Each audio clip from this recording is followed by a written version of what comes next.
وَإِلَٰهُكُمْ إِلَٰهٌ وَاحِدٌ لَا إِلَٰهَ إِلَّا هُوَ الرَّحْمَٰنُ الرَّحِيمُ. تم سب کا الہ ایک ہی الہ ہے، اس کے سوا کوئی الہ برحق نہیں، وہ بہت مہربان نہایت رحم کرنے والا ہے. الہ کہتے ہیں معبود کو جس کی عبادت کی جائے، یعنی ایک اکیلے اللہ کی عبادت کی جائے گی، اسی کو یکتا مانا جائے گا، خواہ باطنی عبادت ہو یا ظاہری ہو، قولی ہو یا فعلی ہو. اللہ کے سوا کسی کی بھی عبادت نہیں، عبادت میں کوئی اس کا شریک نہیں.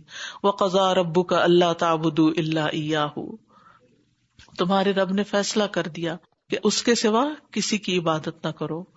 اس کو توحید الوہیت کہتے ہیں. کبھی آپ پڑھیں گے کہیں تو توحید الوہیت کا مطلب ہے اللہ کو ایک الہ ماننا، لا الہ الا اللہ. اور یہ توحید کی سب سے اہم قسم ہے. پھر توحید اسماء و صفات ہوتی ہے، توحید ربوبیت ہوتی ہے. اور یہ عبادت جو ہے صرف ایک اللہ کی، یہ ہماری تخلیق کا مقصد ہے. وما خلقت الجن والانس الا لیعبدون، سارے انبیاء اس کے لیے بھیجے گئے.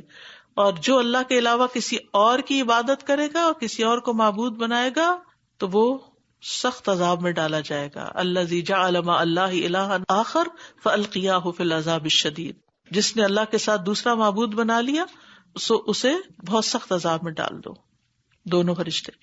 پھر فرمایا کہ الہ کے الہ ہونے کی نشانیاں کیا ہیں، اس نے کیا کچھ پیدا کیا ہے، ان نشانیوں سے اس کو پہچانو. ان فی خلق السماوات والارض واختلاف اللیل والنہار والفلک التی تجری فی البحر بما ينفع الناس وما انزل اللہ من السماء من ماء فاحیا به الارض بعد موتها وبث فیها من کل دابہ وتصریف الریاح والسحاب المسخر بین السماء والارض لآیات لقوم یعقلون. بے شک آسمانوں اور زمین کی پیدائش میں اور رات اور دن کے ایک دوسرے کے پیچھے آنے جانے میں اور ان کشتیوں میں جو سمندر میں ان چیزوں کو لے کے چلتی ہیں جو لوگوں کو نفع دیتی ہیں، اور اس پانی میں جس کو اللہ نے آسمان سے اتارا، پھر اس سے زمین کو اس کی موت کے بعد زندہ کیا، اور اس میں ہر قسم کے جاندار پھیلا دیے، اور ہواؤں کی گردش میں اور بادلوں میں جو آسمان اور زمین کے درمیان مسخر ہیں. البتہ بہت سی نشانیاں ان لوگوں کے لیے جو عقل رکھتے ہیں. تو اللہ نے ہمیں عقل اس لیے دی ہے کہ ہم ان نشانیوں میں غور و فکر کریں. تو یہ اللہ کی توحید کے دلائل ہیں، اور ان چیزوں کو مشرکین بھی مانتے تھے کہ یہ سب کچھ اللہ نے پیدا کیا ہے. یہ آیت ایک بڑی جامع آیت ہے. کائنات کی تخلیق اور اس کے نظم و تدبیر سے متعلق 8 امور کا ذکر اس میں کیا گیا ہے، اور یہ ساری چیزیں قابل توجہ ہیں. انسان جب ان کو روز دیکھتا ہے نا تو پھر معمولی سمجھتا ہے. روز ہی بادل آتے ہیں، روز ہی جاتے ہیں، آج بارش ہے، آج برف ہے، آج یہ ہے. تو ان فی خلق السماوات، آسمان 7 ہیں، ان سب کو اللہ نے بنایا، کسی ایک میں بھی کسی اور کی کوئی شراکت نہیں. اسی طرح زمینیں بھی، اسی طرح رات اور دن بدل جاتے ہیں، رات آتی دن چلا جاتا، دن آتا رات چلی جاتی، سبحان اللہ. اور پھر سوئی بھی ڈوب جاتی ہے پانی میں، اور پانی کے اوپر بڑی بڑی کشتیاں چل رہی ہوتی ہیں، کروز چل رہے ہوتے ہیں. اور پھر بارش کس طرح برستی ہے قطروں میں، اور پھر جو ہی موسم بدلتا ہے زمین ہری ہو جاتی ہے. اور پھر طرح طرح کے جانور جاندار اتنے بے شمار کہ جن کو انسان، جن کی قسمیں بھی گننے سے عاجز ہے، ان کی تعداد تو پھر بھول ہی جائیں. اور پھر ہواؤں کا چلنا، کوئی ہوائیں بادلوں کو لے آتی ہیں اور کوئی لے جاتی ہیں، اور پھر کوئی تیز ہوتی ہیں، کوئی شمالی ہوا، کوئی جنوبی ہوا، کوئی ٹھنڈ لاتی ہے اور کوئی ٹھنڈ لے جاتی ہے. سبحان اللہ، کس طرح اللہ سبحانہ تعالیٰ کے احکام پر عمل کر رہی ہیں. اور صحابہ کا مطلب ہوتا ہے کھینچنا، یعنی ہوائیں ان کو پش کر رہی ہوتی ہیں، پانی کو لے کے اٹھا کے ٹن اور ٹن پانی اوپر سے لے جا رہی ہوتی ہیں. اور یہ آسمان اور زمین کے بیچ میں معلق کر دیے گئے ہیں. سبحان اللہ، اس سے بہتر جگہ کوئی نہیں ہو سکتی تھی ان بادلوں کی. تو اس میں عقل مندوں کو غور و فکر کرنا چاہیے. لیکن لوگوں نے کیا کیا؟ اللہ کی توحید کی نشانیاں دیکھنے کے باوجود غیر اللہ کو اللہ کا برابر بنا دیا. وَمِنَ النَّاسِ مَن يَتَّخِذُ مِن دُونِ اللَّهِ أَندَادًا يُحِبُّونَهُمْ كَحُبِّ اللَّهِ وَالَّذِينَ آمَنُوا أَشَدُّ حُبًّا لِلَّهِ وَلَوْ يَرَى الَّذِينَ ظَلَمُوا إِذْ يَرَوْنَ الْعَذَابَ أَنَّ الْقُوَّةَ لِلَّهِ جَمِيعًا وَأَنَّ اللَّهَ شَدِيدُ الْعَذَابِ. اور لوگوں میں سے بعض ایسے ہیں جو اللہ کے سوا دوسروں کو اس کا مد مقابل بنا لیتے ہیں. ند کہتے ہیں کسی کا مد مقابل، اور وہ ان سے ایسی محبت کرتے ہیں جیسے اللہ سے کرنی چاہیے. اور وہ لوگ جو ایمان لائے وہ اللہ کی محبت میں سب سے زیادہ شدید ہیں. اور کاش دنیا میں دیکھ لیں وہ لوگ جنہوں نے ظلم کیا، جب وہ عذاب دیکھیں گے تو جان لیں گے کہ بے شک قوت ساری کی ساری اللہ ہی کے لیے ہے، اور بے شک اللہ شدید عذاب والا ہے، سخت سزا دینے والا ہے. تو یہاں کیا بتایا جا رہا ہے کہ لوگوں میں سے کچھ ایسے نہیں، سب لوگ ایسے نہیں ہیں کہ جو مخلوق کو خالق کے برابر قرار دے دیتے ہیں. اور کس طرح عبادت میں، محبت میں، تعظیم میں، اطاعت میں، تو یہ درست نہیں ہے. لیس کمثلہ شیء، کوئی اللہ جیسا ہی نہیں، کوئی اللہ کے برابر نہیں، کوئی اس کے مشابہ نہیں، کوئی اس کے ہم مثل نہیں. اور جو شخص اس حال میں مر جائے کہ اللہ کے سوا اوروں کو اس کا شریک ٹھہراتا رہا ہو تو آگ میں داخل ہوگا. تو ایمان والے جو ہوتے ہیں وہ اللہ کی محبت میں سب سے زیادہ شدید ہوتے ہیں، اس سے بھی زیادہ شدید جس طرح لوگ بتوں سے محبت رکھنے والے اپنے بتوں کی محبت میں شدید ہوتے ہیں. تو ایمان والے ان سے بڑھ کر، اشد کا مطلب سب سے زیادہ سخت ہوتے ہیں محبت میں. اور یاد رکھیے جس کو اللہ سے محبت ہو نا، اس پہ اللہ کا رنگ چڑھ جاتا ہے. صبغت اللہ، جو کل ہم نے پڑھا تھا، یعنی دین اس کے لیے کوئی آرٹیفیشل چیز نہیں ہوتا کہ وہ مسجد جاتے ہوئے دیندار بن جاتا ہے. نہیں، دین اس کی فطرت میں شامل ہو جاتا ہے. دین اس کی عادتوں میں، اس کی گفتگو میں، اس کے رنگ ڈھنگ میں، اس کی شادی بیاہ، اس کے کھانے پینے، اس ہر چیز کے اندر آ جاتا ہے. وہ کمپارٹمنٹس میں نہیں ہوتا، کیونکہ رنگ جب چڑھتا ہے تو وہ کیا ہوتا ہے، پوری طرح ہی چڑھ جاتا ہے.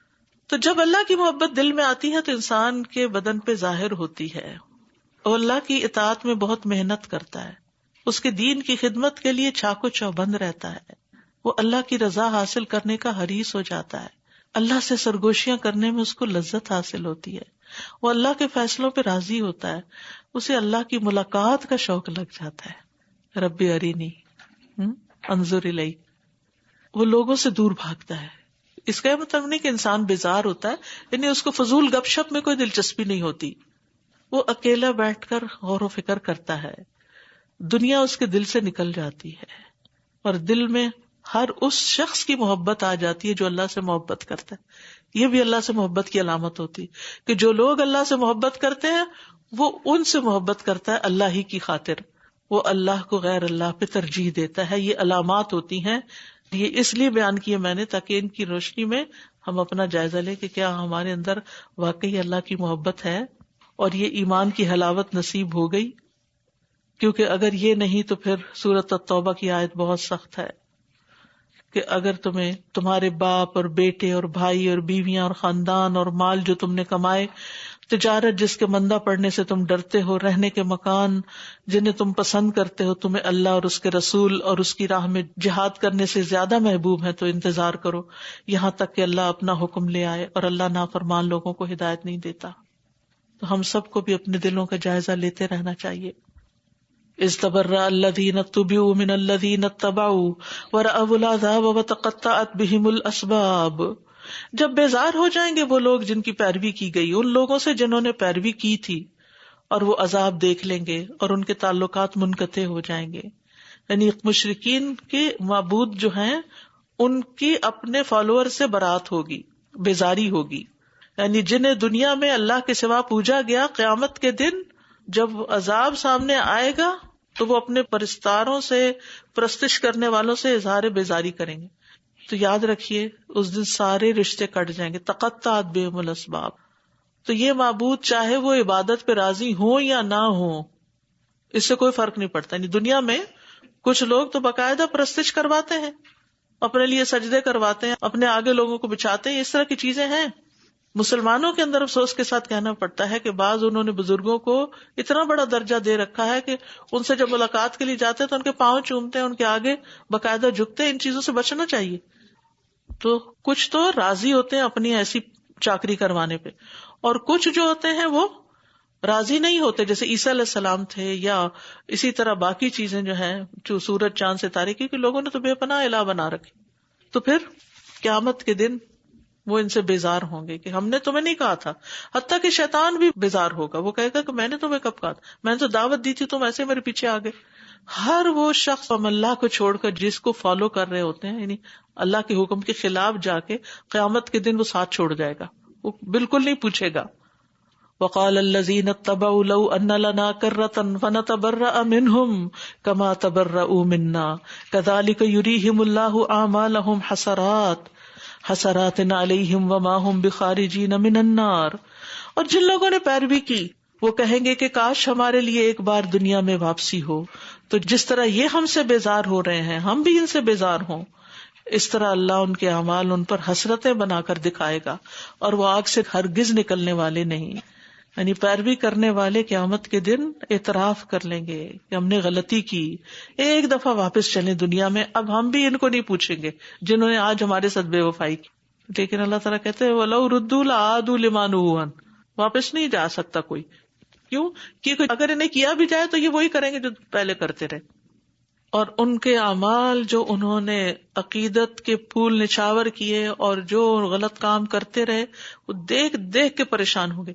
حسرت جو ہوتا ہے ندامت کا سب سے اوپر والا درجہ ہوتا ہے، شدید شرمندگی، اور آہیں بھریں گے کہ یہ ہم کیا غلطی کر کے آئے. انتہائی شرمندگی میں، پریشانی میں ہوں گے. اور ویسے بھی جنت میں جو بھی داخل ہوگا اسے بھی آگ کا ٹھکانہ دکھایا جائے گا کہ اگر وہ نافرمانی کرتا تو وہاں پڑا ہوتا تاکہ وہ اور شکر کرے، اور جو بھی آگ میں داخل ہوگا اس کو جنت کا ٹھکانہ بھی دکھایا جائے گا کہ اگر اچھے عمل کیے ہوتے تو یہاں جگہ ملتی، اس سے اور زیادہ حسرت بڑھ جائے گی.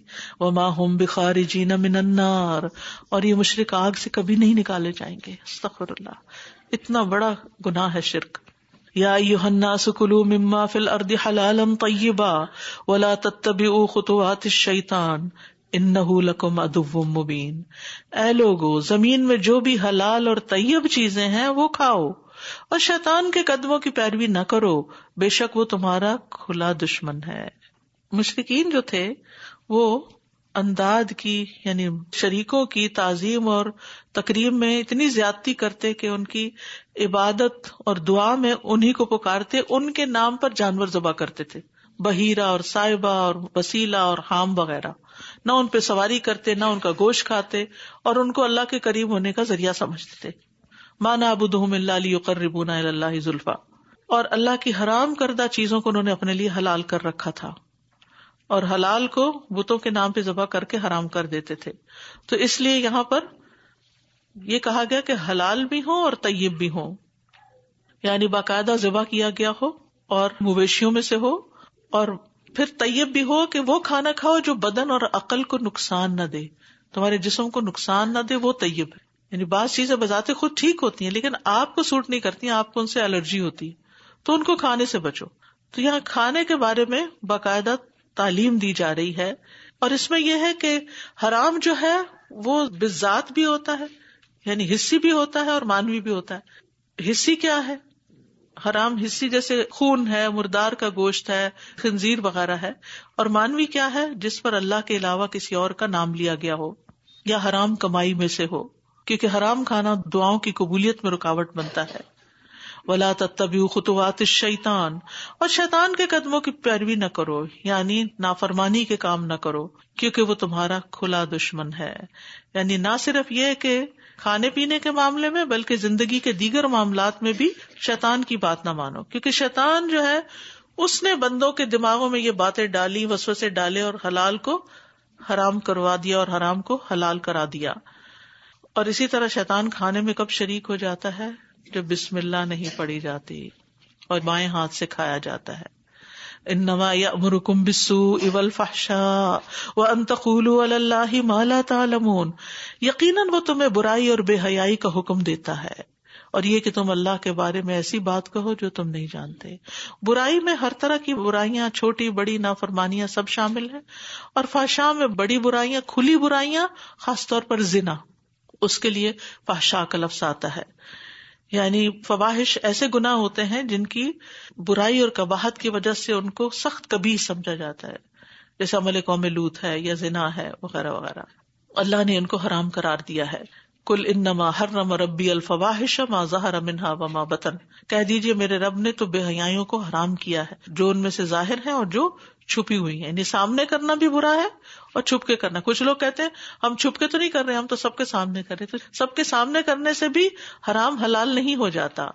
اور پھر اسی طرح یہ ہے کہ مومن جو ہے فحش گو بھی نہیں ہوتا، زبان سے بھی بے حیائی کے کلمات نہیں نکالتا، نہ تانے دیتا ہے. حدیث میں آتا ہے، نبی صلی اللہ علیہ وسلم نے فرمایا کہ مومن نہ تانے دینے والا ہوتا ہے، نہ لانتے کرنے والا ہوتا ہے، نہ فحش کلامی کرنے والا، نہ گالی گلوچ کرنے والا. وَإِذَا قِيلَ لَهُمُ اتَّبِعُوا مَا أَنزَلَ اللَّهُ قَالُوا بَلْ نَتَّبِعُ مَا أَلْفَيْنَا عَلَيْهِ آبَاءَنَا وَلَوْ كَانَ آبَاؤُهُمْ لَا يَعْقِلُونَ شَيْئًا وَلَا يَهْتَدُونَ. اور جب ان سے کہا جاتا ہے کہ اس کی پیروی کرو جو اللہ نے نازل کیا قرآن و سنت میں سے، قرآن مجید دوسری جگہ پر آتا ہے وَأَنزَلَ اللَّهُ عَلَيْكَ الْكِتَابَ وَالْحِكْمَةَ، اللہ نے تم پر کتاب اور حکمت نازل کی، تو قرآن و سنت کی پیروی کرو. قَالُوا بَلْ نَتَّبِعُ مَا أَلْفَيْنَا عَلَيْهِ آبَاءَنَا، کہتے ہیں ہم تو اس کی پیروی کریں گے جس پر ہم نے اپنے باپ دادا کو پایا. کیا اگرچہ ان کے باپ دادا کچھ بھی عقل نہ رکھتے ہوں اور نہ ہدایت یافتہ ہوں پھر بھی انہی کی پیروی کریں گے؟ یہاں اندھا دھن باپ دادا کی پیروی کرنا منع ہے. اگر وہ باپ دادا دین پر تھے تو پھر ان کے طریقے پہ چلنے میں کوئی برائی نہیں، جیسے کس نے کہا تھا؟ یوسف علیہ السلام نے، کہ میں نے اپنے باپ دادا کا طریقہ اختیار کیا ہے. تو یہ نہیں کہ اللہ تعالیٰ کو باپ دادا سے بیر رکھتا ہے اور ان کو پسند نہیں کرتا. اصل بات یہ ہے کہ اگر باپ دادا کا طریقہ خاندانی رسم و رواج دین سے ٹکراتے ہوں تو پھر خاندانی طریقے چھوڑنے ہوں گے. لیکن اب بات یہ ہے کہ ہمیں خاندانوں سے اتنی محبت ہوتی ہے کہ ہم اللہ کی محبت، اللہ کی کتاب اور اللہ کے حکم پر ان کو ترجیح دیتے ہیں، ان کو آگے لے آتے ہیں. یاد رکھیے اللہ اور اس کے رسول کے آگے کسی کی بات نہیں چلنی چاہیے، کسی اور کی بات کو امپورٹنس نہیں دینی چاہیے، اور وحی کے مقابلے میں کسی بزرگ کا قول نہیں لینا چاہیے. ایک طرف قرآن کی آیت اور دوسری طرف فرمایا بزرگ نے فرمایا. نہیں، ٹھیک ہے بزرگ کی اچھی بات لیں، لیکن اگر قرآن سے ٹکراتی ہے، سنت سے ٹکراتی ہے تو پھر نہیں لیں. وَمَثَلُ الَّذِينَ كَفَرُوا كَمَثَلِ الَّذِي يَنْعِقُ بِمَا لَا يَسْمَعُ إِلَّا دُعَاءً وَنِدَاءً صُمٌّ بُكْمٌ عُمْيٌ فَهُمْ لَا يَعْقِلُونَ. اور ان لوگوں کی مثال جنہوں نے کفر کیا اس شخص کی مثال کی طرح ہے جو اس کو آواز دے جو پکار اور آواز کے سوا کچھ نہ سنتا ہو.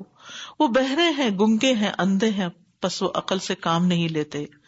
یہاں کافروں کی مثال دی گئی جنہوں نے اندھا دھند اپنے آباء و اجداد کی تقلید کو وتیرہ بنا رکھا ہے، کہ ان کی مثال جانوروں کی طرح ہے جن کو چرواہا بلاتا اور پکارتا ہے.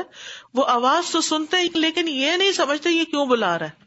کچھ چارہ دینے کے لیے بلا رہا ہے یا ذبح کرنے کے لیے بلا رہا ہے، تو وہ آ جاتے ہیں. آپ مرغیاں کبھی پال ہیں تو آ کر کے بلائے تو وہ آ جاتی ہیں، اور آپ نے کیا کرنا ہوتا ہے؟ پکڑ کے ان کو ذبح کرنا ہوتا ہے، لیکن انہیں نہیں پتا.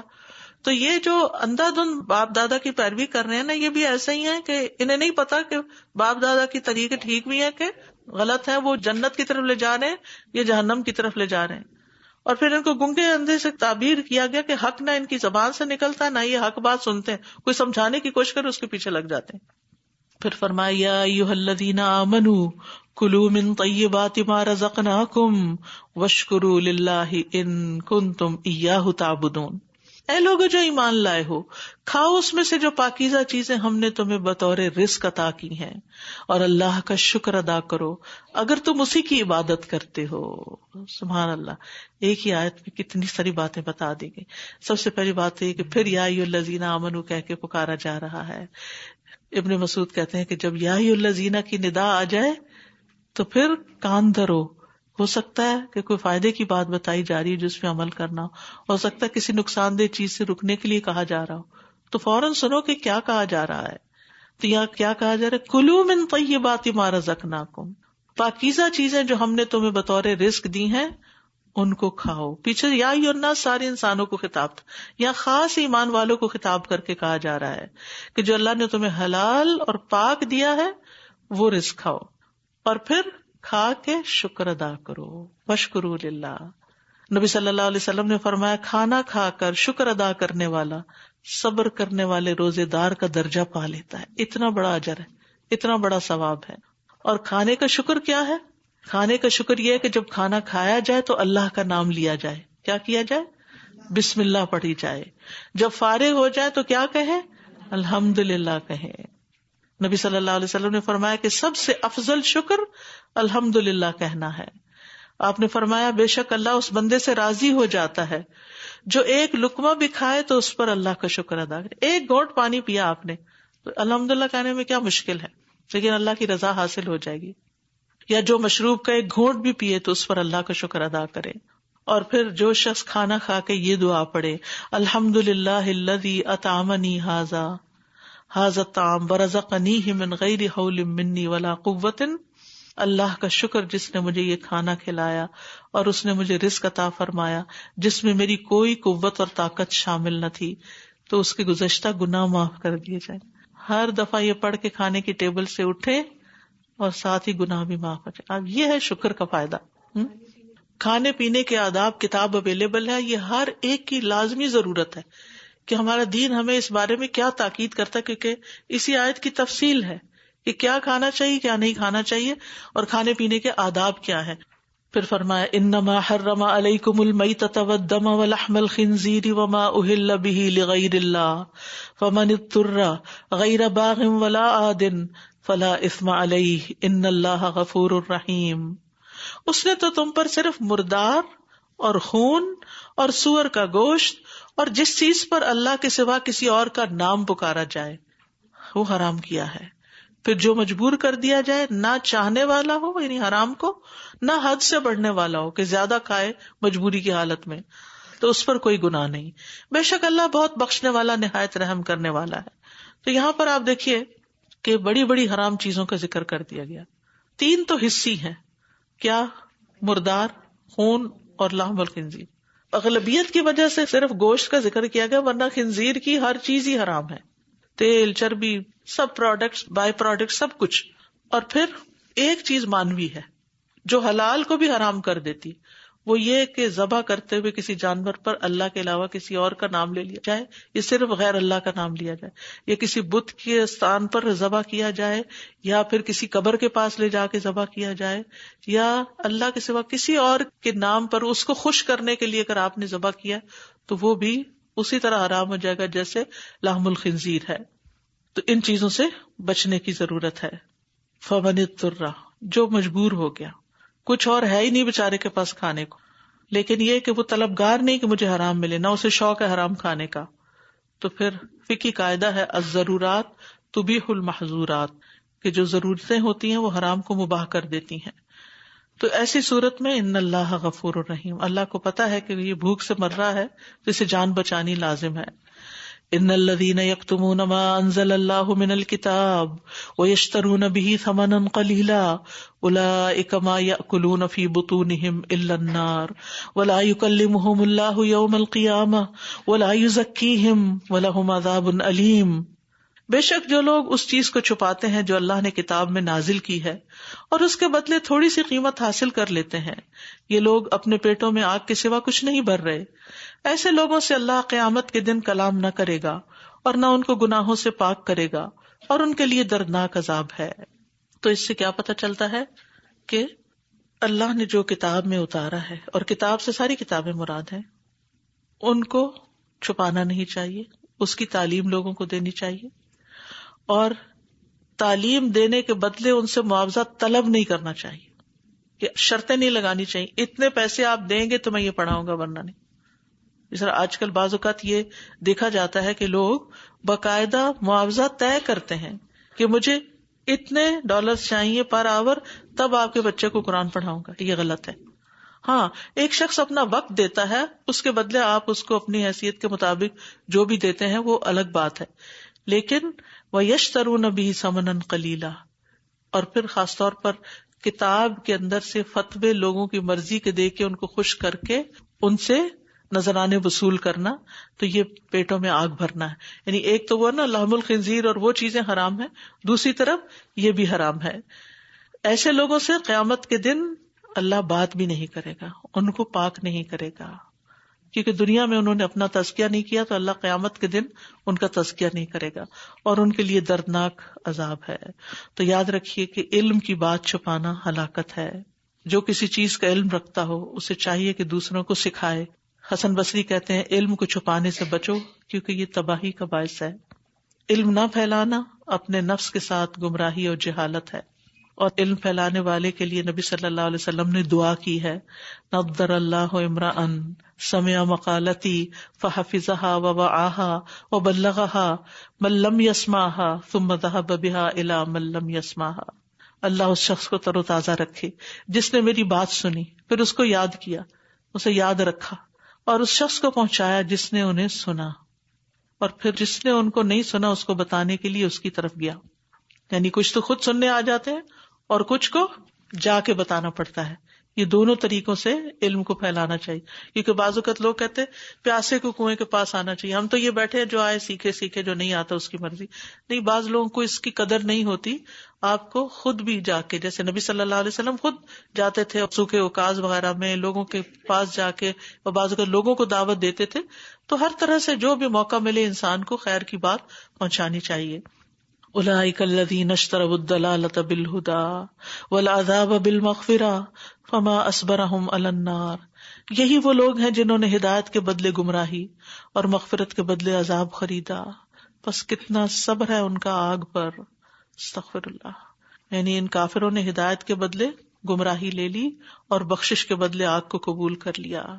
یعنی دوسرا معنی یہ بھی ہے کہ کون سی چیز ہے جو انہیں آگ کے عذاب کو برداشت کرنے پہ آمادہ کر رہی ہے کہ یہ اللہ کی نافرمانیوں پہ کمر باندھے ہوئے ہیں. ذالک بأن اللہ نزل الکتاب بالحق وان الذین اختلفوا فی الکتاب لفی شقاق بعید. یہ اس لیے کہ بے شک اللہ نے کتاب حق کے ساتھ نازل کی. آج دیکھیں بار بار حق کے ساتھ اتارنے کی بات ہو رہی ہے، اور یقیناً جن لوگوں نے اس کتاب میں اختلاف کیا البتہ وہ ضد میں حق سے دور جا پڑے ہیں. تو ایسا اختلاف بدبختی اور مصیبت ہے. یعنی قرآن کے ذریعے جھگڑا کرنے کی ممانعت ہے. نبی صلی اللہ علیہ وسلم نے فرمایا قرآن کے ذریعے جھگڑا نہ کرو اور نہ اللہ کی کتاب سے بعض کو بعض کے ذریعے جھٹلاؤ. پس اللہ کی قسم بے شک مومن قرآن کے ساتھ جھگڑا کرے گا تو مغلوب ہو جائے گا، اور منافق قرآن کے ساتھ جھگڑا کرے گا تو غالب آ جائے گا. اور دوسرا یہ کہ اس طرح کی کوشش نہیں کرنی چاہیے کہ قرآن میں ایک جگہ تو یہ آتا ہے، دوسری جگہ تو یہ آتا ہے، تو یہ اس کے کانٹراڈکٹ کر رہا ہے، اور یہ نہیں. آپ کا علم کم ہے اس لیے آپ کو اختلاف نظر آ رہا ہے. اگر آپ اس کو اس کے کانٹیکسٹ میں پڑھے تو آپ کو مطلب سمجھ آ جائے گا. تو بہرحال اللہ سبحانہ وتعالی ہمیں ہر شر سے محفوظ رکھے، صحیح علم عطا کرے اور صراط مستقیم دکھائے، اور ہمیں سورۃ البقرہ کی برکتیں عطا فرمائے. وآخر دعوانا ان الحمد للہ رب العالمین. سبحانک اللہم وبحمدک اشہد ان لا الہ الا انت استغفرک واتوب الیک. السلام علیکم ورحمۃ اللہ وبرکاتہ.